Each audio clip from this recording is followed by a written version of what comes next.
This channel does not promote any violent, harmful, or illegal activities. All content provided by this channel is meant for an education purpose only.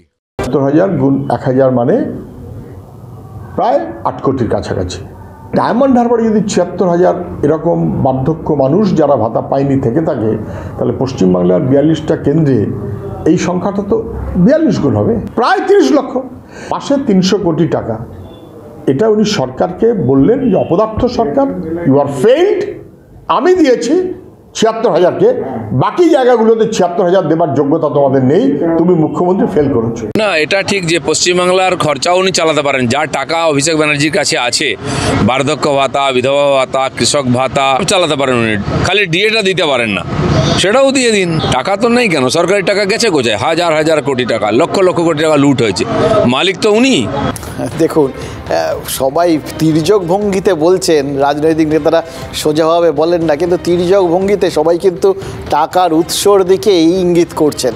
বা শুধু যে বিরোধীরা চাপে পড়ে এরকম ইঙ্গিত করছেন এরকম তো না, এটা তো সবাই অবাক হবেন।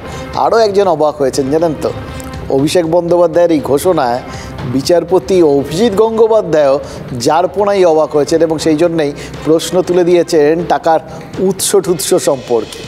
একজন নেতা অভিষেক বন্দ্যোপাধ্যায়, তার এত সম্পত্তি কোথা থেকে আসে? তিনি কি একটা এফিডেভিট অফ অ্যাসেটস দিয়ে ডিক্লেয়ার করবেন? এফিডেভিট তৈরি করে সোশ্যাল মিডিয়াতে কি পোস্ট করবেন যে তার এফিডেভিট অ্যাসেটস কত? সেটা করতে পারবেন? যদি তিনি করেন, আমি তাহলে অন্যান্য ইকুইভ্যালেন্ট নেতা যারা আছেন, যেমন ধরুন মীনাক্ষী মুখোপাধ্যায় বা অন্য যারা আছেন, তাদের কাছেও একই অনুরোধ রাখবো যে আপনারাও ওই এফিডেভিট অফ অ্যাসেটস করে সোশ্যাল মিডিয়ায় দিন, আমরা দেখতে চাই। সাধারণ মানুষ হিসেবে আমরা দেখতে চাই যে কার কত সম্পত্তি আছে, কে কত সম্পত্তি করেছেন, এবং কার সম্পত্তি করার কতটা সোর্স ছিল, কতটা সম্পত্তি করার। এটা কি করতে পারবেন বলে মনে হয় না। দেখুন, বিচারপতি গাঙ্গুলিকে সাম্প্রতিককালে আমরা বারবার দেখছিলাম যে তৃণমূলের মুখপাত্র বা অন্যান্যরা যেরকমভাবে আক্রমণ করছেন, হয়তো সেই আক্রমণগুলোর জবাব দেবেন বলেই আজকে মুখ খুলেছেন বিচারপতি গাঙ্গুলি।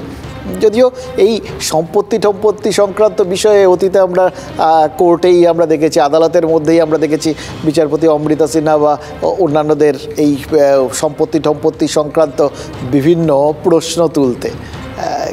ঘটনা হচ্ছে, এই আজকাল বিচারপতিদের ম্যাক্সিমাম যে মামলাগুলো ডিল করতে হচ্ছে না, তার সবই এই নেতাদের সংক্রান্ত মামলাই আর কি। ফলে এই নেতাদের যে টুইস্টগুলো, সেই বিষয়গুলো যেটা নেতারা সচরাচর দিয়ে থাকেন আর কি বক্তব্যের মধ্যে, সেটা মনে হচ্ছে কোথাও গিয়ে বিচারপতিদের বক্তব্যের মধ্যেও চলে আসছে জানেন তো। এই যেটা অভিজিৎ গঙ্গোপাধ্যায় বললেন যে এই অভিষেক বন্দ্যোপাধ্যায় মতো বলে যারা সমমানের নেতা বলে মীনাক্ষীর নাম করলেন। তবে যাই হোক, একই সঙ্গে যেরকমভাবে ঠিক বিচারপতি এই সম্পত্তি নিয়ে প্রশ্ন তুলেছেন, ঠিক একইভাবে কিন্তু অভিষেকের সম্পত্তি বা টাকার উৎস সম্পর্কে জানতে যে ইডি আয়কর দপ্তরকে ট্যাগ করে সোশ্যাল মিডিয়ায় পোস্ট করে দিয়েছেন শুভেন্দু অধিকারী। বিরোধী দল নেতা বলছেন অভিষেক নাকি ভাতার বিনিময়ে প্রতিদান চাইছেন।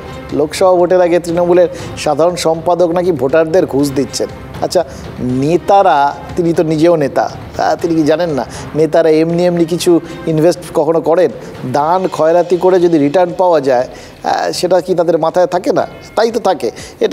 এগুলো সচরাচর এই সমস্তগুলোর ক্ষেত্রে রিটার্নটা খুব সুনিশ্চিত বলেই তো এ রাজ্যে তৃণমূলের যে লক্ষ্মীর ভাণ্ডার, সেটাই ওই মধ্যপ্রদেশের বিজেপি সরকার লাডলি বহেনার মতো প্রকল্পে কপি করে দিয়েছে বলে তারা অভিযোগ তোলেন, মানে এই তৃণমূল নেতারা অভিযোগ তোলেন।